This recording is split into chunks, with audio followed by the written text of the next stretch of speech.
तो हम लोग अभी तक मोशन विद कांस्टेंट एक्सेलरेशन के क्वेश्चन देख रहे थे। इसमें हमने देखा मोशन अंडर ग्रेविटी और वैसे ही स्ट्रेट लाइन में जैसे ही पैरेलल टू ग्राउंड भी मोशन अंडर कांस्टेंट एक्सेलरेशन दिखा था। तो अभी हम लोग क्या क्या करने वाले हैं, अभी हम लोग मोशन विद वेरिएबल एक्सेलरेशन करने वाले हैं। तो उसके लिए हम क्या कर सकते हैं, बेसिकली डेफिनेशंस हैं, कुछ डिफरेंशियल इक्वेशन हमने जनरेट किए हैं, उन्हीं डिफरेंशियल इक्वेशन को इंटीग्रेट करके काइनेमेटिक वेरिएबल में हमारे पास रिलेशन आएगा। जैसे देखो क्या डिफरेंशियल इक्वेशन है, तो सबसे पहली डिफरेंशियल इक्वेशन है v equal to ds by dt। ये हम लोग प्रूव कर चुके हैं, ये प्रूव क्या कर चुके हैं, डेफिनेशन ही है v equal to ds by dt या dx बाई dt।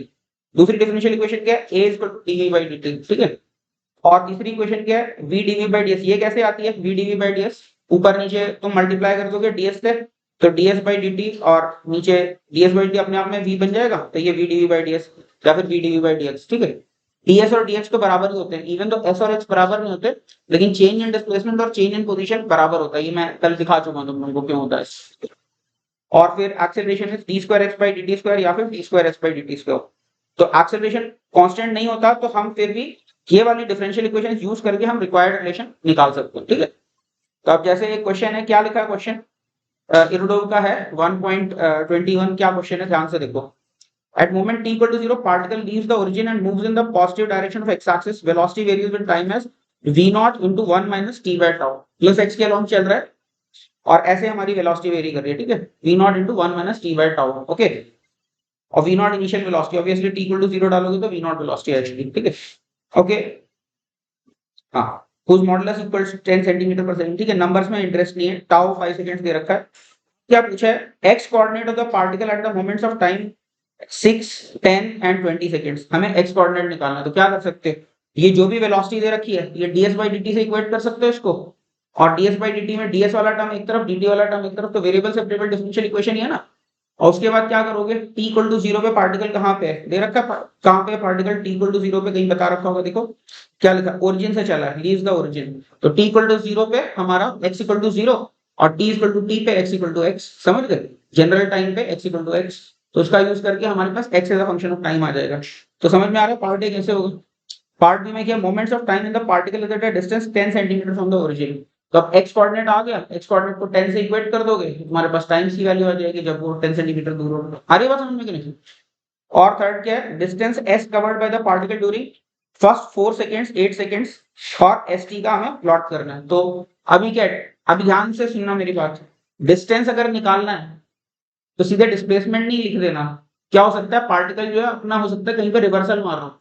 अगर रिवर्सल मार रहा है तो इनिशियल मोमेंट से रिवर्सल टाइम तक अलग से डिस्प्लेसमेंट निकालना पड़ेगा। और रिवर्सल टाइम से लेके फाइनल टाइम तक अलग से डिस्प्लेसमेंट निकालना पड़ेगा। और दोनों डिस्प्लेसमेंट्स को मॉड लेके ऐड करना पड़ेगा, ठीक है नहीं। तो ध्यान से करना पड़ेगा, तो इसको खुद से ट्राई करो, फिर इसका डिस्कस करते हैं, जल्दी से कर लो इसको, ठीक है। तो वही डिफरेंशियल इक्वेशन से ही करना है। तो यहाँ पे देखो velocity as a function of time दे रखा है, तो और पोजीशन निकालनी है, तो फिर क्या करोगे, इसको dh बाई dt लिख लिया। अब ये वेरिएबल सेपरेबल डिफरेंशियल इक्वेशन है, तो dh इधर और dt उधर। अब 0 से t तक जनरल टाइम तक मुझे चाहिए डिस्प्ले पोजीशन क्या है, तो यहाँ पे पोजीशन इनिशियल पोजीशन 0 है और जनरल टाइम पे पोजीशन को x बुलाया मैंने, और इनिशियल टाइम 0 और जनरल टाइम पे टाइम को t बुलाया मैंने। तो बस x और t में क्या रिलेशन आ गया, डेफिनेट इंटीग्रल लगा दिया, तो x आ गया v naught t into 1 minus t by 2 tau आ गया, ठीक है, इंटीग्रेट करके। अब यहाँ पे ध्यान से देखना, इसका मतलब क्या, ये पार्टिकल रिवर्सल मारेगा, t इक्वल टू 0 पे कहाँ है पार्टिकल, t इक्वल टू 0 पे पार्टिकल ओरिजिन पे है, और t इक्वल टू 2 टाउ पे भी पार्टिकल ओरिजिन पे ही है, इज इट नॉट। इसका मतलब क्या, पार्टिकल जो है पलटी मार के वापस ओरिजिन पे आ रहा है। इसका मतलब क्या, डिस्टेंस और डिस्प्लेसमेंट अलग अलग हो जाएंगे। अगर t इक्वल टू 2 टाउ से बड़ा हो गया टाइम, तो फिर डिस्टेंस और डिस्प्लेसमेंट अलग अलग नहीं होंगे। तो क्या करते हैं, अच्छा इसको तो फिर अब इवैल्यूएट करना है। एक पार्ट में तो यही था कि 6, 10 और 20 पे क्या होंगे, तो वो कैलकुलेशन तो सिंपल सी बात है, वो मैंने वो ठीक है, नहीं भी करोगे तो चलेगा। तो ये वैल्यूज आ जाती है, ठीक है। अब क्या है, पार्टिकल जो है प्लस माइनस 10 मीटर पे हो सकता है, ये ध्यान रखना। ओरिजिन से 10 मीटर डिस्टेंस का मतलब है, खाली 10 मत लिख देना, सिली मिस्टेक होगी, वो प्लस माइनस 10 होगा ओरिजिन से, ठीक है। प्लस माइनस 10 करके अब इसको सॉल्व करोगे, इक्वेशन को सॉल्व करोगे तो टी की वैल्यूज आ जाती है 1.1, 9 और 11 सेकंड्स। तीन वैल्यूज आ जाती है, दो पॉसिबल वैल्यूज हैं एक्स की, समझ गए कि नहीं, समझ में आया। तो सॉल्व करोगे तो दोनों को सॉल्व करके तुम्हें रूट्स निकालने पड़ेंगे टाइम से, तो ये तीन वैल्यूज आ जाएंगी कैलकुलेट करोगे तो I hope this is clear, समझ गए, कोई केस मिस तो नहीं किया ना। तो इसमें कोई केस नहीं मिस करना है, ऐसे क्वेश्चन में ध्यान रखना है, प्लस माइनस 10 हो सकता है, ठीक है। फिर अच्छा क्या है टी, हाँ तो हमने क्या देखा टी इक्वल टू टाउ पे वेलोसिटी तो रिवर्स हो रही है डायरेक्शन, तो टी लेस देन टाउ के लिए तो डिस्टेंस और डिस्प्लेसमेंट बराबर होंगे, लेकिन रिवर्सल के बाद क्या है हमको अलग से निकालना पड़ेगा एक्स्ट्रा डिस्टेंस जो है टी इक्वल टू ये टी इक्वल टू टाउ जो है बेसिकली टी ये टी इक्वल टू टाउ होना चाहिए मेरे ख्याल से, टाउ पता नहीं टाउ 5 दिया हुआ है, टाउ 5 दिया हुआ है। हाँ तो इसीलिए टी इक्वल टू 5 सेकंड के बाद अगर देखना तो एक्स्ट्रा डिस्टेंस और निकालना पड़ेगा 5 सेकंड के बाद कितना ट्रैवल किया, ठीक है। तो अब हमारा क्या होता है स्पीड तो v मॉड होता है, तो dl क्या हो जाएगा v mod into dt, right. मुझे डिस्टेंस निकालना है तो मुझे क्या करना पड़ेगा वेलोसिटी के मॉड को इंटीग्रेट करना पड़ेगा, राइट। तो यहाँ पे dt लेके आए, अब t लेस देन टाउ के लिए v मॉड क्या है v not into 1 minus t by tau, तुमको पता है t ग्रेटर देन टाउ के लिए क्या हो जाएगा v not into t by tau minus 1 हो जाएगा, नेगेटिव वैल्यू का मॉड ले रहे हो तो उसका फिर फर्दर नेगेटिव करना पड़ेगा, ठीक है। तो अब जब इंटीग्रेट करना है तो हमें पीस वाइज फंक्शन है ना, पीस वाइज फंक्शन सीधे तो इंटीग्रेट होगा नहीं, तो जहां जहां पे हमारे पीसेस कट रहे हैं वहां वहां तक वो लिमिट्स डाल के इंटीग्रेट करना पड़ेगा, तो क्या करना पड़ेगा 4 सेकंड में डिस्टेंस के लिए, तो 0 से 4 सेकंड्स तक तो ये इसको इंटीग्रेट करके, तो 4 सेकंड तक कोई प्रॉब्लम ही नहीं है, वो तो डायरेक्टली इंटीग्रेट कर दिया 24 सेंटीमीटर आ गया, क्योंकि 4 सेकंड्स तक तो रिवर्सल नहीं हो रहा ना, इसलिए एक ही फंक्शन काम आ रहा है, ठीक है। और जब t इक्वल टू 8 सेकंड के लिए करना है तो फिर मुझे पीस वाइज इंटीग्रेट करना पड़ेगा, 0 से 8 तक v नॉट को इंटीग्रेट करो, यानी 0 से 5 तक अलग से और 5 से 8 तक अलग से, तो दोनों पार्ट्स को अलग अलग से इंटीग्रेट करोगे तो ये कैलकुलेट करके 34 सेंटीमीटर आ जाएगा, ठीक है।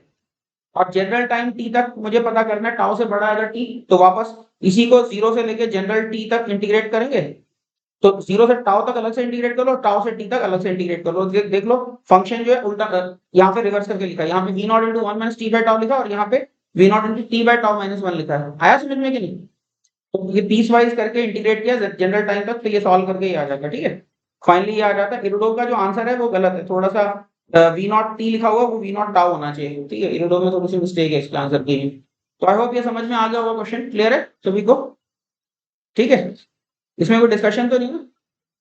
अच्छा इसमें एक पार्ट और भी था, हमको डिस्टेंस वर्सेस टाइम का भी ग्राफ प्लॉट करना था, तो डिस्टेंस वर्सेस टाइम का ग्राफ तो सीधे प्लॉट कर सकते हैं, ये फंक्शन ही है, टी लेस देन टाउ के लिए भी फंक्शन है हमारे पास, टी ग्रेटर देन टाउ के लिए भी फंक्शन है, टी इक्वल टू टाउ तक ऐसे जा रहा है और उसके बाद 5 सेकंड्स पे देखो 5 सेकंड्स के बाद भी डिस्टेंस तो बढ़ेगा ही, एक्चुअली क्या है मेरा वेलोसिटी ग्राफ जो है वो ऐसे करके ऐसे नीचे जाने वाला था, यानी समझ गए, तो डिस्प्लेसमेंट ग्राफ नीचे जाने वाला था, डिस्प्लेसमेंट कम भी होगा तो डिस्टेंस हमारा बढ़ता ही रहेगा, तो वो जो फंक्शन है उसी का इंटीग्रल को प्लॉट किया, ये जो हमारे पास आया ना function T greater than tau के लिए इस फंक्शन को प्लॉट किया, और T less than tau tau के लिए इसी को 0 से टी तक लिख के जो भी आएगा उसको इंटीग्रेट करेंगे, ठीक है।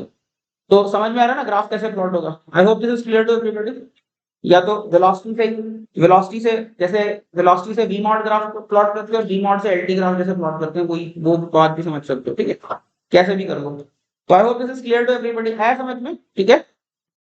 इसके बाद एक और क्वेश्चन देखते हैं, वापस वेरिएबल एक्सेलरेशन का क्वेश्चन है, पता नहीं वेरिएबल है या नहीं है वो तो तुम बताओगे, इनफैक्ट मेरे पास जो क्वेश्चन है वो मैं तुम्हें बता दे रहा हूँ, ऑफ कोर्स अगर कांस्टेंट एक्सेलरेशन के तो भी डिफरेंशियल इक्वेशन तो बना के कर ही सकते हैं, इज इट नॉट, तो वो तुम लोग बताओगे कि वेरिएबल है या कांस्टेंट है। क्वेश्चन क्या है, velocity of the particle moving in the positive direction of x axis given as v जो है अल्फा रूट x दे रखा है हमको, ठीक है। अल्फा जो है एक पॉजिटिव कांस्टेंट है और क्या ज्यूम करना है, t इक्वल टू 0 पे पार्टिकल जो ओरिजिन पे था x इक्वल टू 0 पे था, निकालना क्या है part A time dependence of velocity and acceleration of the particle, तो velocity as a function of x दे रखा है और उससे मुझे क्या निकालना है velocity as a function of time निकालना है, तो सोचो क्या हम डिफरेंशियल इक्वेशन में मैनिपुलेशन कर सकते हैं, velocity as a function of x दे रखा है, इसका मतलब क्या है, अब वेलोसिटी को मैं dx by dt लिख लूं तो x as a function of time आ जाएगा उसको इंटीग्रेट करके, और x as a function of time आ गया तो उसको फिर से डिफरेंशिएट करके velocity as a function of time आ जाएगा, आ रही बात समझ में। तो थोड़ा सा तुम्हें देखना पड़ेगा कि किस स्टेप से कहां पे जा सकते हैं, जैसे चेस में नहीं होता कि इधर से इधर मेरे को घोड़े को पहुंचाना है तो इधर से इधर चलूंगा फिर इधर से इधर चलूंगा तो पहुंच जाऊंगा, तो इस तरह की बात है, डिफरेंशियल इक्वेशन में सोचना पड़ता है कि क्या रिलेशन निकालना है, तो पहले कौन सी डिफरेंशियल इक्वेशन करूंगा तो उससे क्या रिलेशन आएगा, उसके बाद कौन सी डिफरेंशियल इक्वेशन करूंगा तो मेरे डिजायर्ड रिलेशन आ जाएगा, समझ में आई बात करी।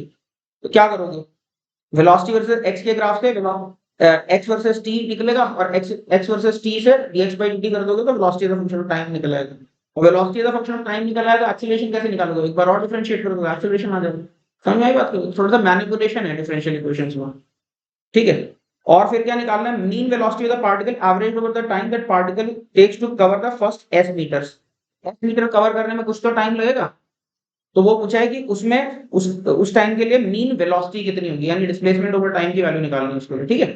जल्दी से ट्राई करो उसके बाद डिस्कस करते हैं क्विकली। हाँ सिंपल है। तो v equal to alpha root x, तो इसको dx बाई dt। इनफैक्ट तुम चाहते तो v square equal to ax type का देख सकते हो, तो इससे पता चल रहा है v square equal to u square plus 2x type का बन रहा है ना। तो डायरेक्टली कह सकते थे कि ये कांस्टेंट एक्सेलरेशन केस है, बट कोई बात, तो भी डिफरेंशियल इक्वेशन से तो फिर भी आना ही चाहिए। तो लिख लेते हैं इसको dx बाई dt। अब क्या किया, dx upon root x equal to alpha dt, variable separable है, t इक्वल टू 0 पे position 0, t equal to t पे पोजीशन x, इंटीग्रेट कर दिया तो क्या आ गया 2 by alpha root x equal to t आ गया, ठीक। यानी x as a function of time क्या होगा, इसी को रीअरेंज किया तो 1 by 4 alpha square t square आ गया। आया समझ में। अब क्या x as a function of t आ गया, तो इसको और डिफरेंशिएट कर दो तो अल्फा स्क्वायर t बाय 2, ये वेलोसिटी आ गया। एक और बार डिफरेंशिएट कर दो तो क्या आ गया अल्फा स्क्वायर बाय 2, ये मेरा एक्सेलरेशन है। तो सब यही निकालना था, ठीक है। इसका मतलब क्या कांस्टेंट एक्सेलरेशन का ही केस है ये, is it not. Second derivative constant आ गया। अब क्या है, अब मीन वेलोसिटी क्या हो जाएगी, मीन वेलोसिटी हो जाएगी total displacement upon total time. Total displacement तो ये निकाल रखा है हमने 1 by 4 alpha square t square, initial x coordinate 0 था तो पोजीशन और डिस्प्लेसमेंट एक ही बात है फिर, ठीक है। और इसको और टी कितना है 2 रूट एस बाय अल्फा, क्योंकि यहां से देख सकते हो 2 बाय अल्फा रूट एस बोलो एक्स बोलो एक ही बात है, ठीक है। तो वी मॉड क्या आ गया, डिवाइड कर दो तो क्या आ गया अल्फा रूट एस बाय 2 आ गया मेरा, ठीक है। एस के टर्म्स में एक्सप्रेस कर लिया, टी को भी एस के टर्म्स में एक्सप्रेस कर सकते हैं। तो ये मेरे पास एस के टर्म्स में एवरेज वेलोसिटी आ गई। समझ में आया ना कि थोड़ा सा बस अलजेब्रिक मैनिपुलेशन है और कुछ भी नहीं है। थोड़ा सा डिफरेंशियल इक्वेशन का मैनिपुलेशन है और क्या algebraic manipulation, that's all, nothing else, ठीक है। Clear, okay. इसके बाद अगले आइडिया पे हम चलते हैं, relative motion in one dimension. तो वैसे तो रिलेटिव मोशन हम लोगों का सेपरेट टॉपिक ही होता है, जैसे काइनेमैटिक्स इन 1D पढ़ते हैं, उसके बाद फिर 2D पढ़ते हैं, उसके बाद फिर रिलेटिव मोशन अपने आप में पूरा टॉपिक ही होता है।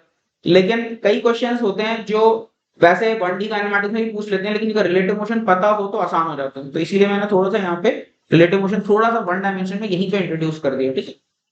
तो रिलेटिव मोशन के बारे में हम पढ़ते हैं, क्या लिखा, मान लो दो पार्टिकल्स हैं, एक है लोकेटेड x1 पे और दूसरा है जो x2 पे, ठीक है।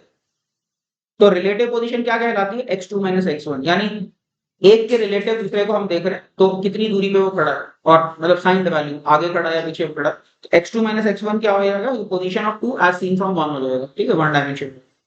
Here x21 is read as the position of particle 2 relative to 1 or as seen from 1. Physically it represents the sign separation between the two particles. Sign separation बता रहा है। अगर 2 1 से आगे बढ़ा x एक्सिस पे तो पॉजिटिव हो जाएगा x21, और पीछे बढ़ा तो नेगेटिव हो जाएगा, ठीक है। अब रिलेटिव वेलोसिटी क्या हो जाएगी, तो rate of change of relative position को रिलेटिव वेलोसिटी कह देते हैं। तो वो क्या हो जाएगा v21 is x.21, तो x.2 minus x.1 यानी v2 minus v1 मेरा रिलेटिव वेलोसिटी हो जाएगा। ऐसे ही रिलेटिव एक्सेलरेशन क्या हो जाएगा, वो रिलेटिव वेलोसिटी का एक बार और डेरिवेटिव ले लोगे तो क्या आ जाएगा, a21 will be v21 dot which is v2 dot minus v1 dot। समझ में आ रहा है कि डिस्ट्रीब्यूटिव लॉ लगा दिया डेरिवेटिव पे, तो ये क्या आ जाएगा, डिफरेंस ऑफ एक्सेलरेशन, ठीक है। तो relative position, relative velocity, relative acceleration सीधे माइनस करके आ जाता है 2 - 1 करके रिस्पेक्टिव सिंबल, ठीक है। अब इसका यूज करके हम एक कैटेगरी ऑफ प्रॉब्लम सॉल्व कर सकते हैं। कई बार ऐसा होता है कि दो चीजें टकराएंगी कब, या फिर ये पूछते हैं कि एक कार दूसरी कार को ओवरटेक कब करेगी। सो अगर वन डायमेंशनल क्वेश्चन की तरह देखो तो ओवरटेक की प्रॉब्लम भी कोलिजन जैसी प्रॉब्लम ही है। क्यों, क्योंकि कोऑर्डिनेट बराबर कर रहे हैं। जैसे एक कार जा रही है आगे, एक कार पीछे जा रही है। अब ये ओवरटेकिंग शुरू कब हो रही है, जब इसके फ्रंट पॉइंट का कोऑर्डिनेट आगे वाली कार के रियर कोऑर्डिनेट के बराबर है। तो एज इफ इसका फ्रंट कोऑर्डिनेट रियर कोऑर्डिनेट से कोलाइड कर रहा है, क्योंकि हम परपेंडिकुलर डायमेंशन में तो देख नहीं रहे होते, तो ओवरटेकिंग की प्रॉब्लम और कोलिजन की प्रॉब्लम एक जैसी होगी। बात समझ आई। तो ओवरटेकिंग और कोलिजन की प्रॉब्लम में हम क्या कर सकते हैं, रिलेटिव मोशन कैसे यूज कर सकते हैं। जब भी बोल रहे हैं दो चीजें कोलाइड कर रही है, इसका मतलब क्या, उनका कोऑर्डिनेट बराबर होगा, राइट। तो हम क्या कह सकते हैं, अगर मान लो यूनिफॉर्मली एक्सेलरेटेड बॉडीज हैं, तो पहले वाले पार्टिकल का जनरल टाइम कोऑर्डिनेट क्या होगा, x1 plus u1t plus half a1t square. दूसरे का क्या हो जाएगा, x2 plus u2t plus half a2t square. आप क्या है, सब्ट्रैक्ट कर दो और जीरो से इक्वेट कर दो तो क्या आ जाएगा, x2 minus x1 plus u2 minus u1 into t plus half a2 minus a1 into t square equal to 0। तो ये आ गया मेरे पास क्या, कंडीशन फॉर कोलिजन क्या आ गई, x21 plus u21t plus half a21 t square equal to 0। अब कोई चीज फिर भी कोलाइड करेगी कि नहीं करेगी, जस्ट बिकॉज दो चीजें एक लाइन के लॉन्ग चल रही, जरूरी नहीं कोलाइड करे। हो सकता है आगे वाली चीज फास्ट होती चली जाए और ये चेज ही ना कर पाए उसको, है ना। तो इसका मतलब क्या है, एक्चुअल कोलिजन के लिए इसके रूट्स एग्जिस्ट करने चाहिए। कोलिजन पॉसिबल होने के लिए क्या होना चाहिए, इस वाली जो ये जो क्वाड्रेटिक इक्वेशन आई है, इसका कोई पॉजिटिव रूट होना चाहिए, ठीक है। नेगेटिव रूट से भी काम नहीं चलेगा। पॉजिटिव रूट मतलब है फ्यूचर टाइम में कहीं पे कोलिजन होने वाला, ठीक है। तो बस इसका क्वाड्रेटिक इक्वेशन बना लिया। इसके रूट्स निकालने के लिए क्या करोगे, इसके डिस्क्रिमिनेंट तो हमारा पॉजिटिव होना ही चाहिए, नहीं तो रूट ही नहीं एग्जिस्ट करेगा, डिस्क्रिमिनेंट नेगेटिव हो गया तो, ठीक है। ओके, और बाकी वैसे अगर डिस्क्रिमिनेंट पॉजिटिव हो गया तो हमें पता है एक रूट पॉजिटिव आ ही जाएगा, क्योंकि इसमें से जस्ट 1 सेकेंड। हाँ, तभी कोई जरूरी नहीं है, क्योंकि ये जो क्वांटिटी है ये इससे छोटी हो सकती है, ठीक है, लेकिन वो देखना पड़ेगा, मतलब समझ गए ना, पॉजिटिव रूट की कंडीशन तुम्हें देखनी पड़ेगी आ रहा है कि नहीं, ठीक है। तो अगर डिस्क्रिमिनेंट नेगेटिव है तो पार्टिकल्स कभी मिलेंगे ही नहीं, इमेजिनरी टाइम में मिलेंगे, ठीक है। तो we can solve this for times for crossing. एक नेगेटिव रूट मतलब क्या, क्रॉसिंग इन पास्ट, लेकिन कई जरूरी नहीं पास्ट हिस्ट्री एग्जिस्ट करे, हमने इक्वेशन तो बना दी बट हर टाइम पे वैलिड थोड़ी ना, हमें पास्ट हिस्ट्री पता ही नहीं होगी पार्टिकल्स की, तो वो इररिलेवेंट ही होगा ज्यादातर सिचुएशंस में, ठीक है। Okay, had the motion pattern been continued from past and we started observing sometime later। Negative root का मतलब ये है कि जो मोशन पैटर्न अभी दिख रही है यही अगर पहले से चली आ रही होती तो पहले कब मिले रहे होंगे वो पता चलेगा, पास्ट वैल्यू, ठीक है। और अदरवाइज अगर दोनों रूट्स पॉजिटिव है तो दो क्रॉसिंग टाइम्स हो सकते हैं, एक पॉजिटिव एक नेगेटिव आ रहा है तो एक फ्यूचर में क्रॉसिंग होगी, एक पास्ट में क्रॉसिंग होगी। तो समझ में आया कि नहीं, ठीक। I hope this is clear to everybody. By the way इसका फायदा स्पेशली तब होता है जब दोनों पार्टिकल्स फ्री फॉल में हो, यानी दोनों ग्रेविटी से फॉल कर रहे हो, तो A21 तुम्हारा 0 हो जाएगा, इज इट नॉट। ये भी जी से गिर रहा है, ये भी जी से गिर रहा है, तो फिर क्या होगा, अगर दोनों पार्टिकल्स ग्रेविटी से गिर रहे हैं, फ्री फॉल में है, तो एक की दूसरे के रिलेटेड एक्सेलरेशन 0 हो जाएगी, यानी क्या है, एक के फ्रेम से दूसरा पार्टिकल कांस्टेंट वेलोसिटी से चलता हुआ दिखेगा। समझ में आई बात की नहीं, रिलेटिव एक्सेलरेशन 0 हो जाएगा, दोनों के दोनों फ्रीली फॉलिंग पार्टिकल, ठीक है। तो I hope this is clear, समझ में आया। तो अभी इसी फॉर्मूले के एप्लीकेशन पे रिलेटिवली सिंपल क्वेश्चन ही है, तो देखो क्या क्वेश्चन है। Car A and car B start moving simultaneously in the same direction along the line running them. तो कार ए भी चलना शुरू हो गई और कार बी भी चल रही है, ठीक है, दोनों कार्स चल रही हैं। क्या दिया हुआ है, constant acceleration a equal to 4 metre पर सेकंड स्क्वायर, ठीक है। तो क्या है, a का जो है एक्सेलरेशन है इसका है आगे की तरफ 4 मीटर पर सेकंड स्क्वायर, ठीक है। और क्या दे रखा है, b की जो है वेलोसिटी 1 मीटर पर सेकंड, ये 1 मीटर पर सेकंड से चल रही है। t इक्वल टू 0 पे कार a जो 10 मीटर पीछे है, इससे ये 10 मीटर पीछे है, ठीक है। Find the time when the car A overtakes car B. ये 1 मीटर पर सेकंड जो ना रिलेटिव वेलोसिटी दिखा रखी है, ये ऐसा नहीं सोचना कि ये बैक हो रही थी, ऐसा नहीं, ठीक है। बी के फ्रेम से अगर हम देखेंगे, अगर बी का फ्रेम देखेंगे तो ये रेस्ट पे दिखेगी और ये पीछे 1 मीटर पर सेकंड से चलती दिखेगी। समझ में आई बात नहीं, क्योंकि एक्चुअल में तो क्या है, इसकी वेलोसिटी 0 है और वो 1 मीटर पर सेकंड से आगे चल रही है, लेकिन सब्ट्रैक्ट करोगे ना, बी के फ्रेम से इसकी वेलोसिटी क्या होगी, velocity of this minus velocity of B, right. v21 क्या होता है, v2 माइनस v1। तो क्योंकि ये खुद 1 मीटर पर सेकंड से आगे जा रही है, इसलिए इसको क्या लगेगा, जैसे कि ये 1 मीटर पर सेकंड से पीछे चल रही है, राइट। तो क्या लिखा, बी के फ्रेम में चले जाते हैं, तो बी के फ्रेम से क्या दिखता है, ए की वेलोसिटी दिखती है -1 मीटर पर सेकंड, और एक्सेलरेशन ए का क्या दिखता है, वो +4 दिखता है, क्योंकि कांस्टेंट वेलोसिटी से जा रहा था, इसका एक्सेलरेशन तो 0 ही था, वो +4 दिखता है। और x of a as seen from b क्या हो जाएगा, ये -10 हो जाएगा, ठीक है। अब अपनी कोलिजन की कंडीशन लगा देते हैं, x ab + v ab + ½ a ab t square. तो ये मेरे पास क्वाड्रेटिक इक्वेशन आ गई, सॉल्व करोगे तो टाइम की जो वैल्यू आ जाती है, पॉजिटिव रूट आ जाता है 2.5 सेकंड, ठीक है। इसका मतलब क्या, t इक्वल टू 2.5 सेकंड पे ओवरटेकिंग हो जाएगी, ठीक है। नेगेटिव रूट क्यों रिजेक्ट कर दिया, इररिलेवेंट है, हमें पता ही नहीं हिस्ट्री क्या कार्स की, पता नहीं पहले कैसे चल रही थी, ठीक है, हमें थोड़ा ना पता कि ऐसे चल रही थी। हाँ, ऐसे चल रही होती तो फिर एक पास्ट टाइम भी आ जाएगा जहां पे बराबर रहेंगे कोऑर्डिनेट, ठीक है।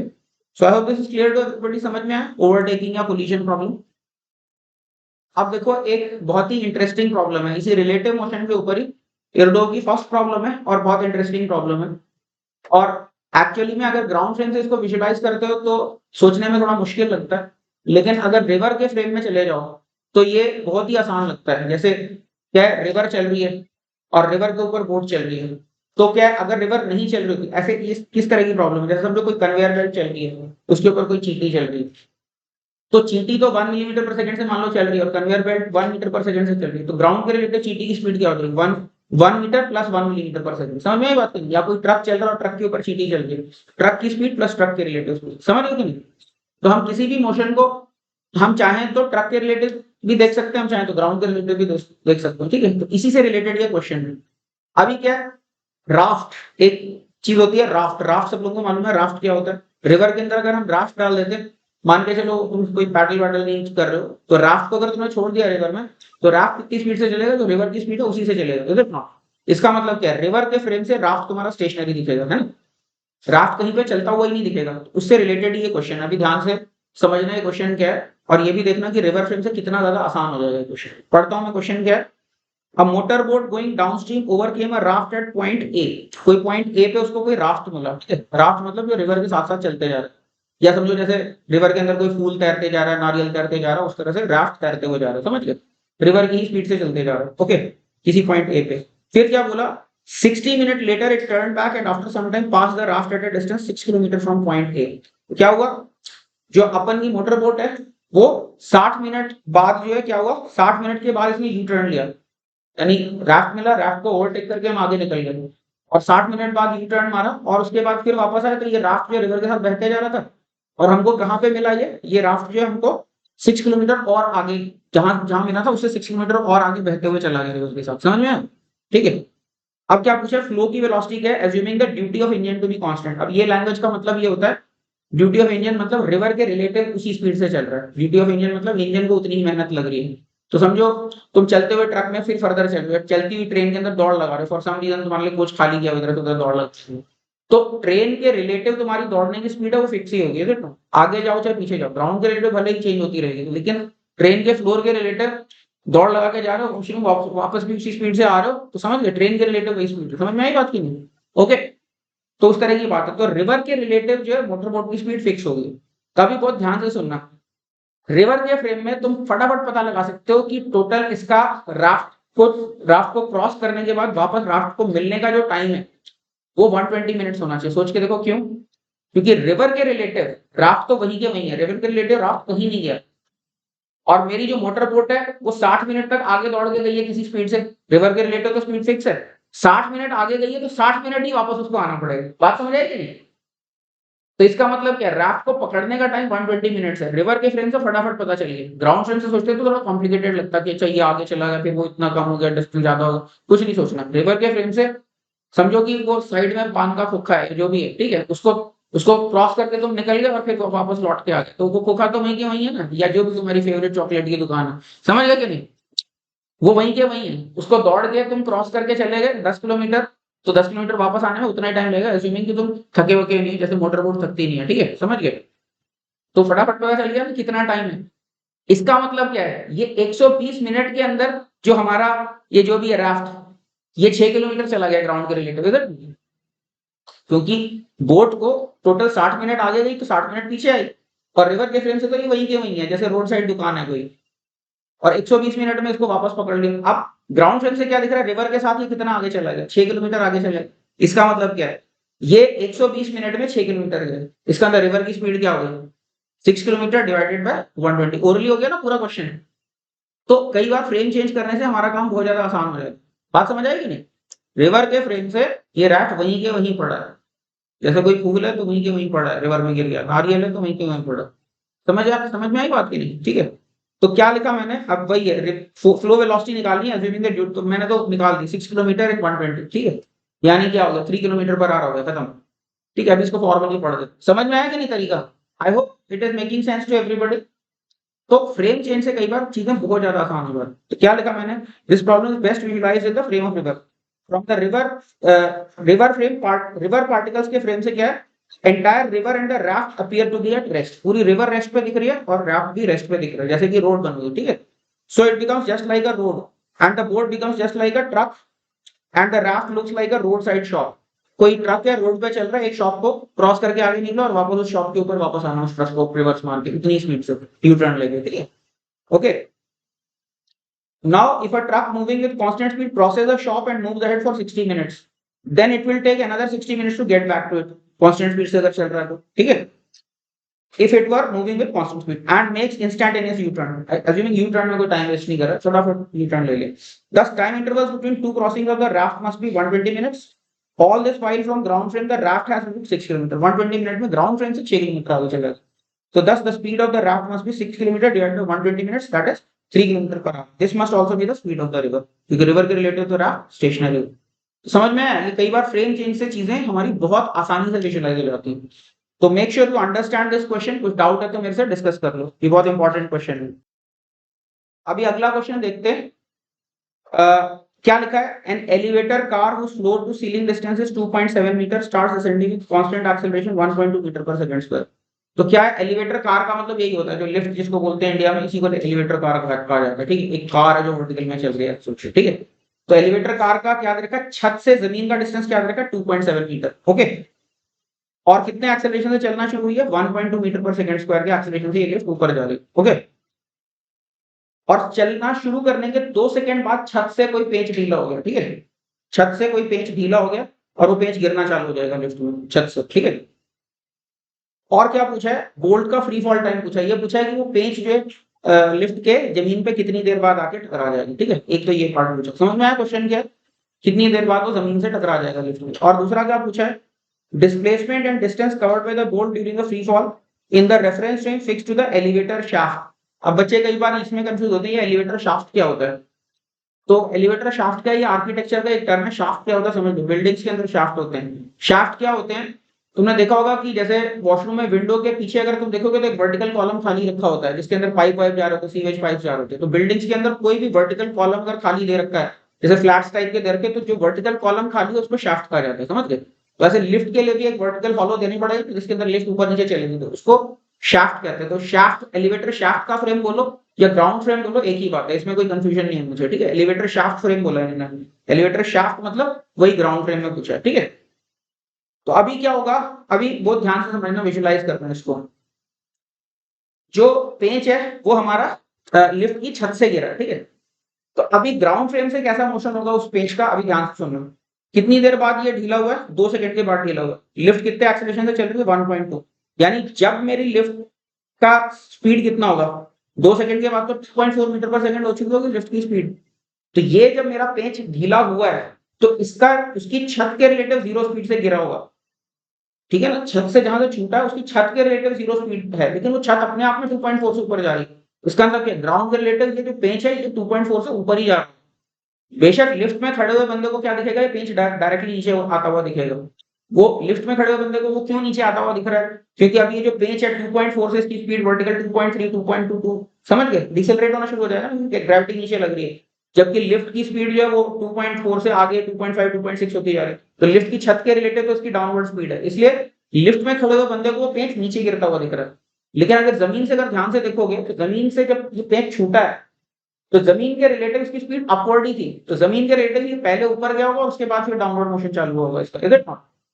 अब इसके अंदर भी 2 पॉसिबल केसेस हो सकते हैं, फिर से ध्यान से सुनना। है क्या, पेंच तो 2.4 से चल रहा था ऊपर की तरफ, जब ये ढीला हो गया तो 2.4 से इसकी स्पीड कम होनी शुरू हो गई और लिफ्ट का जो फ्लोर है ये फास्ट होना शुरू हो गया। तो अभी क्या है, ये तो मेरा धीरे होते जा रहा है और लिफ्ट का फ्लोर फास्ट होते जा रहा है। तो टक्कर कैसे लग सकती है, टक्कर या तो ऐसे लग सकती है कि इसकी अपवर्ड जर्नी के दौरान ही लिफ्ट के फ्लोर में इसको टक्कर दे दी, यानी इसका रिवर्सल ना हुआ हो। समझ में आई बात के लिए, ऐसा भी हो सकता है ना कि इसकी अपवर्ड जर्नी, बेंच का ग्राउंड फ्रेम से देखो तो पहले अपवर्ड जर्नी फिर डाउनवर्ड जर्नी होती, अगर उसके पहले टक्कर ना हो जाती तो क्या है, या तो ये होगा ऊपर जाते जाते लिफ्ट का फ्लोर फास्ट होते होते अपवर्ड मोशन के दौरान ही इसको टक्कर मार दी पेंच को, या तो ये हो सकता है। या फिर ये हो सकता है कि पेंच ऊपर जा रहा था, उसके बाद इसका रिवर्सल चालू हो गया था, उसके बाद टक्कर लगी। तो वो कैसे पता चलेगा, तो रिवर्सल का मैंने बताया क्या टेस्ट होता है। रिवर्सल का टेस्ट होता है कि वेलोसिटी 0 होनी चाहिए। तो हम क्या करेंगे, कोलिजन का टाइम निकाल लेंगे, वही कोलिजन की कंडीशन लेके, और कोलिजन के टाइम को हम रिवर्सल के टाइम से कंपेयर करेंगे। रिवर्सल का टाइम क्या होगा, वेलोसिटी को 0 करके, कोलिजन का टाइम कोऑर्डिनेट्स को इक्वेट करके। अब वेलोसिटी 0 होने का टाइम अगर कोलिजन टाइम से बड़ा आ रहा है तो इसका मतलब क्या है, अपवर्ड जर्नी के टाइम पे मेरा कोलिजन हो चुका और डिस्प्लेसमेंट और डिस्टेंस बराबर हो जाएंगे। रिवर्सल नहीं हुआ तो डिस्टेंस और डिस्प्लेसमेंट बराबर हो जाएंगे। लेकिन अगर मेरा जो कोलिजन का टाइम है वो रिवर्सल के टाइम से बड़ा आ रहा है तो इसका मतलब क्या, पहले अपवर्ड मोशन होगा, उसके बाद डाउनवर्ड मोशन होगा, उसके बाद कोलिजन होगा। तो फिर क्या, अपवर्ड हाइट कितना जाएगा, u स्क्वायर बाय 2g, उसके बाद फिर बाकी कितना और डिस्टेंस जा रहा है वो ऐड करके हमें डिस्टेंस निकालना पड़ेगा। अब समझ में आ रहा है क्या हो रहा है इसमें, ठीक है। तो क्या लिखा मैंने, we can think of the problem as collision of bolt with the floor. Bolt का फ्लोर से कोलिजन का प्रॉब्लम है ये, है। तो कोलिजन के लिए क्या करोगे, हमारी कंडीशन वही है, y of bolt with respect to floor plus u of bolt with respect to floor into t plus half acceleration of bolt with respect to floor into t square equal to 0। v bolt को कह रहा हूँ, f floor को कह रहा हूँ, समझ में आया। यही है कोलिजन की कंडीशन। अब इनकी वैल्यूज पुट करते जाते हैं। तो y of bolt with respect to floor क्या है इनिशियली, तो बोल्ट ले रहा है छत से और फ्लोर मेरा नीचे है, तो छत से, फ्लोर से छत तक का डिस्टेंस जो है हमारा कितना है 2.7, तो ये प्लस 2.7, अपवर्ड को पॉजिटिव ले लिया। और u of bolt with respect to floor कितना है, सोचो, फ्लोर भी उस टाइम पे 2.4 से चल रहा था और बोल्ट भी 2.4 से चल रहा था, तो इसका मतलब क्या है, रिलेटिव वेलोसिटी ये टर्म तो 0 हो जाएगा। और एक्सेलरेशन क्या होगा, तो हमारे फ्लोर का एक्सेलरेशन है 1.2 अपवर्ड्स और बोल्ट का एक्सेलरेशन क्या है मेरा 9.8 डाउनवर्ड्स। बात समझ आ रही है कि नहीं। तो relative acceleration of bolt with respect to floor क्या हो जाएगा, -9.8 -1.2। आ रही है बात समझ में कि नहीं? ठीक है, इसको 0 से इक्वेट करके अभी टाइम दिया, चलो करो अब इसके बाद खुद से ट्राई करो, जल्दी से डिस्कस कर देते हैं। तो ये पार्ट तो समझ में आ गया था, ये इक्वेशन जो कंडीशन ऑफ कोलिजन लगाई, अब तो बस वैल्यूज पुट की और फिर ये u माइनस v तो 0 हो गया, ये 2.7, इस क्वाड्रेटिक को सॉल्व करते हो तो टाइम की वैल्यू आती है √27/55 या फिर हम कह सकते हैं अप्रोक्सीमेटली 0.7 सेकंड्स। अब डिस्प्लेसमेंट निकालना है तो डिस्प्लेसमेंट तो सिंपल ही है, ut plus half at square लगा दो, ठीक है। डिस्प्लेसमेंट ऑफ द बोल्ट, तो ये क्या हो जाएगा, u मेरा, हाँ जस्ट 1 सेकंड, हाँ तो ठीक है, ut plus half at square में u निकालना है तो 2 सेकंड्स के बाद क्या, एक्सेलरेशन मेरा 1.2 था तो 1.2 into 2, तो u की वैल्यू 2.4 मीटर पर सेकंड होगी, ठीक है। अब बस t मेरे पास है, ut plus half at square calculate करोगे तो -0.72 मीटर आ गया, ठीक है। तो ये क्या है, ये बोल्ट का डिस्प्लेसमेंट ग्राउंड फ्रेम से आ गया, यानी जहां पे इनिशियली था उससे 0.72 मीटर नीचे उसकी टक्कर हुई है, ठीक है, समझ में आ रहा है कि? जबकि लिफ्ट की जो डेप्थ थी वो कितनी थी, लिफ्ट की डेप्थ तो कितनी थी हमारी 2.7 मीटर थी, लेकिन बोल्ट को इतना नीचे नहीं आना पड़ा कर मारने के लिए, थोड़ा ही नीचे आया, 0.72 मीटर ही नीचे आया, इसका मतलब क्यों, और ये अनएक्सपेक्टेड भी कि फ्लोर भी तो ऊपर जा रहा है, तो टकराने के लिए पूरा 2.7 नीचे भी ना आना पड़ेगा, इसलिए, ठीक है। अब क्या है, अब डिस्टेंस निकालने के लिए क्या करना है, हमें चेक करना पड़ेगा कि रिवर्सल हुआ या नहीं हुआ। तो रिवर्सल के टाइम के लिए वेलोसिटी को 0 कर देते हैं, तो इनिशियल वेलोसिटी 2.4 है और डिसेलरेशन 9.8 है, तो 2.4 माइनस 9.8 टाइम्स टी रिवर्सल को 0 कर दिया मैंने, तो उससे मेरे पास रिवर्सल टाइम आया 0.245 सेकंड। इसका मतलब क्या है, 0.245 सेकंड के बाद ये बोल्ट का रिवर्स मोशन चालू हो गया, जबकि कोलिजन कितने टाइम पे हुआ, 0.7 सेकंड पे, 0.7 सेकंड तो बड़ा है 0.245 से, इसका मतलब क्या, डिस्टेंस और डिस्प्लेसमेंट अलग आने वाले हैं, रिवर्सल हो गया तो डिस्टेंस अलग और डिस्प्लेसमेंट अलग, तो क्या लिखा, हाँ, तो दस reversal had occurred during the fall of the bolt from the elevator shaft frame, reversal हो गया था, लिफ्ट फ्रेम से कोई रिवर्सल नहीं हुआ, लिफ्ट फ्रेम से डिस्टेंस और डिस्प्लेसमेंट दोनों बराबर होंगे 2.7 मीटर, लेकिन ग्राउंड फ्रेम से अलग अलग हो जाएंगे, ठीक है। Thus we need to add the distance ABC, भी क्या हो रहा है, ये ऐसे करके ऐसे क्या है कहेंगे हम, ये काम हो रहा है, तो अभी क्या है, इस डिस्टेंस के अंदर ये, अच्छा ये मेरा 0.72 मीटर है इतना, तो ग्राउंड फ्रेम से डिस्प्लेसमेंट तो ये 0.72 मीटर, इसमें ये टाइम मेरे को और ऐड कर, ये डिस्टेंस मुझे और ऐड करना पड़ेगा, तो ये डिस्टेंस कितना होगा, तो u स्क्वायर बाय 2g का डबल हो जाएगा, समझ में आई बात की, u स्पीड से अगर किसी चीज को वर्टिकली लॉन्च करते हो तो कितना ऊपर जाता है, u स्क्वायर बाय 2g, तो ये u स्क्वायर बाय 2g, ये u स्क्वायर बाय 2g और इसमें 0.72 ऑलरेडी जो निकाला तो उसको ऐड करके, तो समझ में आया कि नहीं, u square by 2g into 2 और प्लस ये जो s का मूल है, तो ये कैलकुलेट करोगे तो ये 1.3 मीटर आ जाता है, समझ में आया। ये u square by 2g direct use कर लिया मैंने, जो पार्टिकल को वर्टिकली फेंकते कितनी हाइट तक जाता है उस रिजल्ट डायरेक्टली यूज कर लिया। So I hope this is clear, ये इंपॉर्टेंट क्वेश्चन है, make sure you understand the visualisation की क्या हो रहा है, कैसे हो रहा है, क्यों हो रहा है, ठीक है। इसके बाद अगला क्वेश्चन है, ये तुम्हारी अंडरस्टैंडिंग टेस्ट कर रहा हूं मैं, जो लिफ्ट वाला क्वेश्चन है उसी तरह का क्वेश्चन है, यहाँ पे क्या दे रखा है, पोजीशन दे रखी है पार्टिकल की, क्या दे रखी है, x⁻t−1 into t−2, समझ गए, ये पोजीशन वर्सेस टाइम का मेरा फंक्शन है, हमें क्या पूछा, 3 सेकंड में कितना डिस्टेंस ट्रैवल करेगा पार्टिकल, स्टेटमेंट क्लियर है क्वेश्चन की, what is the distance travelled in 3 seconds, ठीक है, ध्यान से करना, डिस्प्लेसमेंट नहीं पूछा, क्या पूछा, डिस्टेंस, ध्यान से करो, जल्दी से करो। अभी यहाँ पे ध्यान से देखो एक चीज, पार्टिकल जो t=1 पे भी 0 पे है, t=2 पे भी पार्टिकल 0 पे है, लेकिन इनके बीच में देखोगे 1 से 2 पे कहीं और है, यानी क्या है, घूम फिर के आया वापस 0 पे, इसका मतलब रिवर्सल जरूर हुआ, तो जब भी बॉडी रिवर्स करता है अपने डायरेक्शन को तो डिस्टेंस और डिस्प्लेसमेंट अलग अलग हो जाता है, राइट। तो एक तो मुझे पता करना पड़ेगा कि रिवर्सल कहाँ पे हो रहा है इसका, तो रिवर्सल के लिए मुझे पता है जहां पर भी रिवर्सल होगा वहां पे वेलोसिटी 0 होगी, राइट। एक्स मुझे पता है p का फंक्शन है, तो वेलोसिटी कैसे निकलेगी, dx/dt को 0 पुट कर दूंगा तो मेरे पास रिवर्सल टाइम आ जाएगा, आ रही बात समझ में कि नहीं। तो मैंने क्या लिखा, for finding distance we need to locate the possible reversal times and then add the displacement magnitudes for various time intervals during which no reversal is occurring, जहां पे रिवर्सल नहीं हो रहा वहां पे डिस्टेंस डिस्प्लेसमेंट बराबर है, रिवर्सल है तो फिर वहां पे तोड़ तोड़ के हमें डिस्टेंस निकालना पड़ा, समझ में आई बात नहीं, तुम आगे गए फिर पीछे गए फिर आगे गए फिर पीछे गए, तो जहां जहां रिवर्सल हो रहा है उनके डिस्टेंस को अलग से ले लेके ऐड करना पड़ा, आई बात समझ में? तो क्या किया फिर, तो रिवर्सल, पॉसिबल रिवर्सल के लिए क्या किया, dx/dt निकाला, तो dx/dt देखो प्रोडक्ट रूल से डिफरेंशिएट कर दिया, कितना आ गया, इसको 0 करोगे t−1 into plus t−2 equal to 0, t की वैल्यू क्या आ गई मेरी 3/2, इसका मतलब क्या है 0 से लेके 3/2 तक कोई इशू नहीं है, जीरो इक्वल टू जीरो पे पोजीशन देख लो, इक्वल टू 3/2 पे देख ले, तो डिस्प्लेसमेंट निकाल लो 0 से 3/2 का, उसका मॉड ले लो जो भी आ रहा है, फिर उसके बाद 3/2 से 3 तक फिर दोबारा निकाल लो। ठीक है, क्या लिखा? Thus there is no reversal between 0 से 3/2 and 3/2 से 3। 0 से 3/2 सीधे एक तरफ जा रहा है और 3/2 से 3 सीधे एक तरफ जा रहा है। And we need to calculate the displacement during this interval. तो x ऑफ 0 मेरा क्या है, इक्वल टू 0 पे, ये कहां पे 2 पे, 3/2 पे कहां पे, 3/2 डालोगे तो -1/4 आ गया, और t इक्वल टू 3 पे कहां पे है, ये +2 पे वापस। ठीक है, समझ में आ रहा है? तो अभी डिस्टेंस ट्रैवल क्या होगा, 0 से 3/2 तक कितना आ जाएगा तुम्हारा, देखो, तो final position minus initial position, तो -1/4 -2, तो -2 होल 1/4 हो गया। ठीक है, लेकिन डिस्टेंस पूछा तो उसका मॉड ले लिया, तो कितना आ गया, 9/4 मीटर आ गया। ठीक है, +2 से -1/4, तो कितना हुआ डिस्टेंस, 9/4 मीटर हुआ। और 3/2 से 3 अगर कैलकुलेट करोगे तो वापस 3 पे वापस 2 पे, और 3/2 पे वापस कहां पे था, -1/4, तो इसमें से ये माइनस किया तो वापस क्या आ गया, 9/4, तो टोटल डिस्टेंस क्या हो गया, 9/4 प्लस 9/4 यानी कि 4.5 मीटर।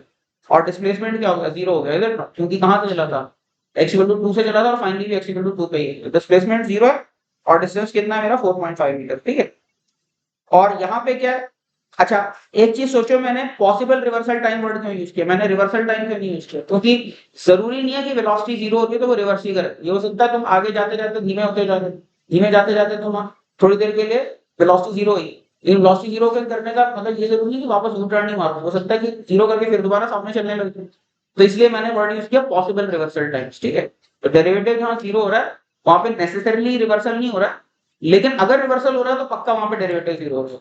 समझ में आया? तो ये मेरे पास डिस्टेंस और डिस्प्लेसमेंट आ गया। ठीक है, ये देख लो एक बार, अगर इसमें कुछ डिस्कशन है तो बता दो, फिर आगे बढ़ते हैं।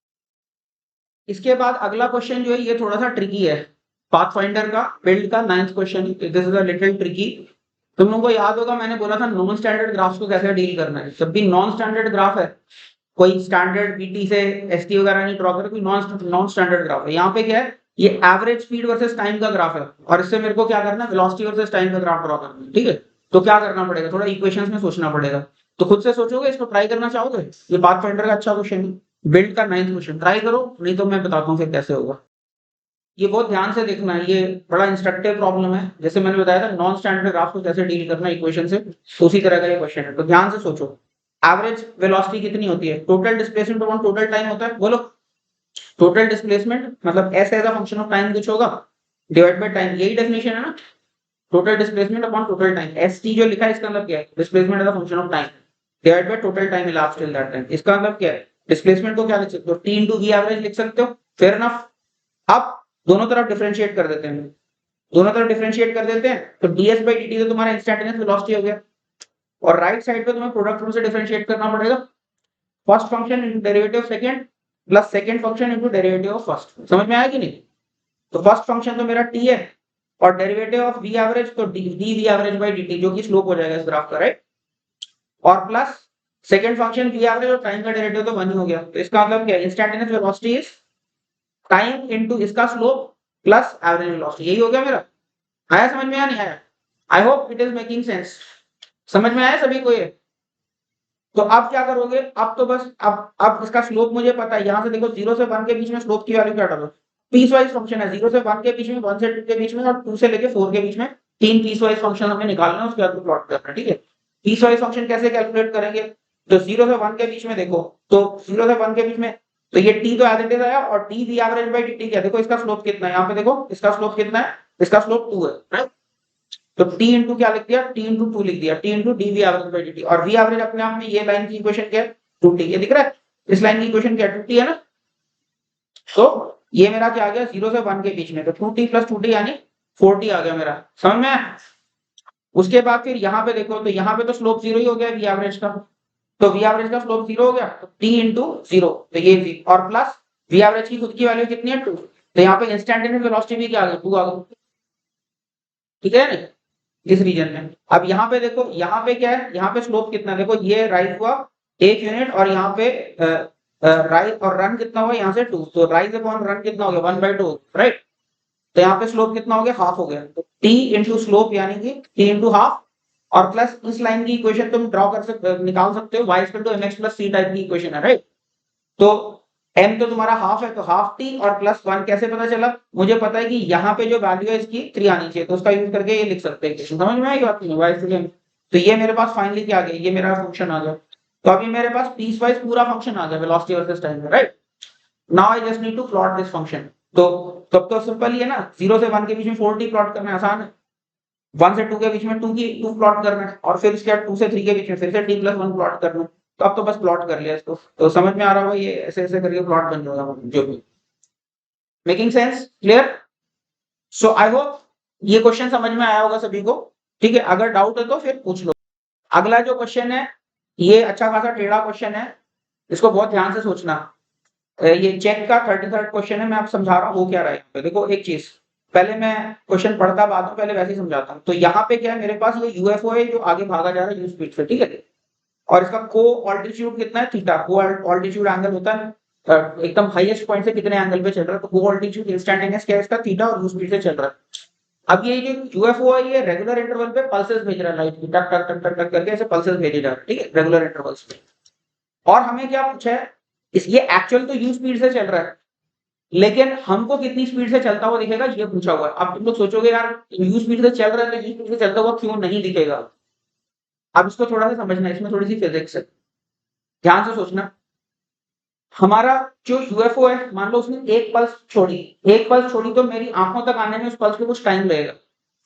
जब वो पल्स मेरी आंख में आएगी तब मुझे यूएफओ की वो वाली पोजीशन नजर आएगी। समझ गए कि नहीं।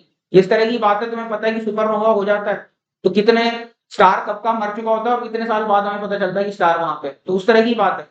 तो जब मुझे यूएफओ नजर आ रही है उस टाइम पे यूएफओ है कहीं है, तो मेरे को यूएफओ ने कोई पल्स छोड़ी, मेरी आंखों तक वो आई पल्स, तो मुझे जब मेरी आंखों में आई पल्स तो मुझे यूएफओ वहां दिखाई दे, ठीक है। उसके बाद फिर क्या, यूएफओ थोड़ा आगे चल के फिर अगली पल्स छोड़ी होगी, फिर वो मेरी आंखों में आने में कुछ टाइम लगेगा होगा। अभी अगली जो पल्स आई है उसको आंखों में आने के लिए जो टाइम का डिले लगेगा, एक तो वो थोड़ा आगे बढ़ गई है तो आगे बढ़ने में कुछ टाइम डिले हो चुका होगा, फिर आगे बढ़ने के बाद फिर वो पल्स छोड़ रहा है, फिर वो मेरी आंख में पड़ रही है, तो ये ट्रैवल टाइम ही कुछ होगा। बात समझ आएगी नहीं। तो मेरे को यूएफओ की स्पीड कितनी दिखेगी, जो पहली पोजीशन पल्स छोड़ा था वो पोजीशन से लेके फाइनली जो सेकंड पोजीशन में पल्स छोड़ी है, डिस्टेंस तो वो दिखेगा। और टाइम इंटरवल कितना दिखेगा, मेरी आंखों में पल्सेस को आने में कितना टाइम इंटरवल दिखा वो दिखेगा। समझ में आई बात की नहीं। तो मेरे लिए अपेरेंट स्पीड क्या हो जाएगी, मेरे को रिसीव कर जब मैं कर रहा हूँ पल्सेस को, छोड़ने का टाइम नहीं बोल रहा, छोड़ने का टाइम इंटरवल कुछ और होगा, मेरे रिसीव करने का टाइम इंटरवल कुछ और होगा। समझ में आ रहा है कि नहीं। सेम पोजीशंस के लिए छोड़ने का टाइम कुछ और है और मेरी आंखों तक पहुंचने का टाइम कुछ और। तो इसीलिए मेरे को जो है एक्चुअल स्पीड नहीं दिखाई देगी, मुझे कुछ और स्पीड दिखाई देगी। समझ गए। तो ये अभी अच्छी खासी कैलकुलस की प्रॉब्लम है। ट्राई करना है तो खुद से ट्राई करो, सोल्यूशन चाहिए तो बोल दो, मैं बता दूंगा, ठीक है। मैं कह रहा हूँ मतलब थोड़ा सा एक बार थोड़ी देर सोच लो, ठीक है। यस, तो इसको मैं अभी फॉर्मली पढ़ दे रहा हूँ इस क्वेश्चन को। क्वेश्चन क्या है हमारा, in a particular scene of science fiction movie, a UFO is flying horizontally at a very high altitude with a speed u that is eta less than 1 time the speed of light। तो इसकी speed जो है light की speed से कम है, u speed से ये भागी जा रही है, ठीक है। Okay, the UFO is emitting sharp light pulses at regular intervals, regular and very small intervals. तो छोटे छोटे टाइम के बाद ये लगातार टक टक टक ब्लिंक होती जा रही है, समझ लो। या सिंपलिसिटी के लिए सोच सकते हो यूएफओ बार बार red green red green red green होते जा रही है डेटा से, ठीक है, इस तरह से। या पल्सेस माना तो जैसे लिखा है पल्सेस छोड़ती जा रही है, ठीक है। Find the speed of the UFO recorded by an observer on the ground at point O. यहाँ पे इस यूएफओ की स्पीड कितनी हमें पता चलेगी, when the UFO appears eight an angle theta, जब ये यूएफओ थीटा एंगल पे मुझे नजर आ रही है with the vertical. Ignore the relativistic correction, relativity कहीं नहीं लगानी, ठीक है। नॉर्मल गैलीलियन काम चलेगा, नॉर्मल तरीके से सोचना है इसको, ठीक है। यूएफओ, अच्छा वो बता दिया यूएफओ क्या होता है, एलियंस इसमें चलते हैं, पता नहीं होता भी है कि नहीं होता है, ठीक है। फिक्शन में तो बहुत सुनते आ रहे हैं इसको बचपन से। तो समझ में आया कि नहीं, ठीक है। क्वेश्चन क्या है, ट्राई करो अभी इसको, ठीक है। ये आज के लिए लास्ट प्रॉब्लम है, इसको जल्दी से डिस्कस करते हैं। क्या क्वेश्चन है, parent speed of UFO will be ratio of displacement of UFO between two pulse to the time interval between the receiving the pulse। मतलब emission of pulse, मतलब जो टाइम इंटरवल में रिसीव हो रहा है और जितना डिस्टेंस ट्रैवल हो रहा है उसका रेशियो, ये कहना चाह रहा हूँ, ठीक है। सेंट्रल बहुत अच्छे से फ्रेम नहीं किया, ठीक है। लेट थीटा बी द को altitude angle of the UFO at some instant. तो ये मान लो ये को अल्टीट्यूड एंगल है, और उसके बाद मान लो डी थीटा से ये चेंज हो रहा है हमारा को अल्टीट्यूड, थोड़ा डी टाइम में कुछ आगे चला जाएगा, राइट। और यहाँ पे मान लो ये डिस्टेंस x है और ये फर्दर जो डिस्टेंस है dx है, ठीक है। ओके, तो अब सोचो मेरी पहली पल्स को आने में कितना टाइम लगेगा, ये h हाइट है तो ये h मेरा sec थीटा है, राइट, तो h sec theta by c time में आएगी पहली पल्स मेरी, राइट। अच्छा, अब सेकंड पल्स कितने टाइम पे आएगी, तो सेकंड पल्स जो है dx डिस्टेंस आगे चलने के बाद छोड़िए, तो एक तो dx बाई u टाइम लग चुका है यहाँ पे, है ना, और उसके बाद उसको ट्रैवल टाइम कितना लगेगा, h sec of theta plus d theta लगेगा डिवाइडेड बाय c, क्योंकि ये डिस्टेंस क्या है, h sec of theta plus d theta, right. तो मेरा क्लॉक टाइम कितना हो गया, t1 तो यहीं तक बीत चुका था उस पल्स के आने के बाद, उसके फर्दर और कितना बीता, du by dx by u और बीता, और फिर चलने के लिए h sec of theta plus d theta divided by c इतना और बीता। समझ में आई बात की नहीं? तो दोनों के क्लॉक टाइम में डिफरेंस क्या होगा, इस टाइम में से ये टाइम माइनस कर दो, पल्स के रिसीविंग टाइम में डिफरेंस आ जाए, तो वो कैलकुलेट करोगे t2 माइनस t1, उसको d टाउ मैंने बोल दिया, तो d टाउ कितना आ गया मेरा, dx by u plus h by c sec of theta plus d theta minus sec theta, making sense? अब ये क्या लिखा हुआ है ध्यान से देखो, इसको अगर मैं d थीटा से डिवाइड कर दूं, d थीटा से मल्टीप्लाई कर दूं, तो ये तो sec थीटा का डेरिवेटिव लिखा हुआ है, is it not, sec of theta plus d theta minus sec theta क्या हो गया, ये sec theta tan theta d theta हो गया, राइट। ठीक है, ये एक्चुअली क्या है, ये इतने टाइम पे मेरी पहली पल्स आ गई है, ठीक है, और उसके बाद अगली पल्स को आने में इतना टाइम और लगेगा, इज इट नॉट। अच्छा, यहाँ पे मैंने थोड़ा सा मैसअप किया, इसको ठीक कर दे रहा हूँ मैं। तो बेसिकली इंटरवल क्या है, ये पहुंचा, उसके बाद इतना और एक्स्ट्रा डिस्टेंस ट्रैवल करके ये पहुंचा, तो ये वाला जो टाइम है इसमें से ये टाइम माइनस करना होगा, है ना, तो ये बेकार में यहाँ पे t1 दोबारा से लिख दिया, इसको लिखने की जरूरत नहीं थी। तो मेरा इंटरवल जो है बेसिकली ये जो जितना एक्स्ट्रा चला उसमें से ये माइनस कर दो, ठीक है। तो ये इंटरवल मैंने सही लिखा उसके बाद, समझ गया कि नहीं, सबट्रैक्ट करके ये इंटरवल मैंने सही लिखा, तो ये मेरा इंटरवल आ गया, और ये क्या है, sec theta plus d theta minus sec theta, इसको d थीटा से डिवाइड कर दो, मल्टीप्लाई कर दो, sec theta tan theta d theta बन गया, समझ गए कि नहीं, बेसिक डेफिनेशन लिमिट्स की ऐसी डेरिवेटिव करते हैं। तो I hope this much is clear, ये सही किया स्टेप। अब क्या है, रिकॉर्डेड स्पीड क्या हो जाएगी मेरी, ये चला है मेरा dx और कितना टाइम इंटरवल दिख रहा है, d टाउ टाइम इंटरवल दिख रहा है, तो dx बाई d टाउ, तो वो क्या हो गया, dx डिवाइडेड बाई ये चीज dx by u plus h by c sec theta tan theta d theta, fair ना। अब मैं क्या कर रहा हूँ, अभी इसको ऊपर नीचे dx से डिवाइड कर दिया मैंने, ठीक है, तो 1 अपॉन ये तो क्या हो गया 1 बाई, और ये क्या हो जाएगा मेरा h by c sec theta tan theta d theta by dx आ गया, ठीक है। तो सिंपल है, अब मैं क्या करता हूँ, x मेरा क्या है h tan थीटा, ये x जो है ये क्या है मेरा अपने आप में h tan थीटा, तो इसको डिफरेंशिएट करते हैं, तो क्या आ जाएगा dx बाई d थीटा क्या आ जाएगा x h स्क्वायर थीटा, ठीक है। अब dx बाई d थीटा ही चाहिए मुझे, यहाँ पे देखो ये d थीटा बाई dx है, तो dx बाई d थीटा उसका रेसिप्रोकल हो जाएगा, तो उसकी वैल्यू डाल दो 1 by x sec square theta. अब ये क्या है, ये सेक स्क्वायर थीटा यानी ऊपर में cos स्क्वायर थीटा बनेगा, एक सेक थीटा को खाएगा और sin थीटा को cos थीटा को खाएगा, तो दिख रहा है सिर्फ sin थीटा बचेगा, तो ये क्या आ गया मेरा 1 upon u plus 1 by c sin theta आया। क्या है, इसको अभी u से ऊपर नीचे मल्टीप्लाई कर दो, u बाई c को ईटा डाल दो, मेरा फाइनल रिजल्ट क्या आ गया u upon 1 plus theta sin theta, तो this is your final speed जो हमको अपेरेंट होगी, समझ में आया कि नहीं। तो इनफैक्ट जनरली तो हम कहते हैं कि जो स्पीड डिफरेंट दिखती है रिलेटिविटी से, हम लोग बोलते हैं कि आता है, लेकिन नॉन रिलेटिविस्टिक में डिफरेंट स्पीड दिख सकती है किसी चीज की, स्पेशली अगर ईटा मेरा लाइट के कंपैरेबल, वैसे तो देखो, तो वैसे तो ईटा अगर मेरा टेंडिंग टू जीरो तो ये यू का यू ही दिखेगा, जैसे नॉन रिलेटिविस्टिक स्पीड यानी कोई चीज लाइट के मुकाबले बहुत कम स्पीड से चल रही है, तो फिर ये दिख रहा है ना, ये तो नॉर्मल यू जैसे दिखेगा, लेकिन नॉन रिलेट यानी रिलेटिविस्टिक स्पीड पे चल रही है, तो इवन क्लासिकल मैकेनिक्स से हमारे पास भी टाइम ये डिफरेंट स्पीड नजर आ रहा है इसकी चलने की, समझ में आएगा नहीं, ठीक है। Okay, so this is it for today's class, next class में कुछ और अच्छे पाथफाइंडर के क्वेश्चन डिस्कस करूंगा, ठीक है। Will stop for today, thank you.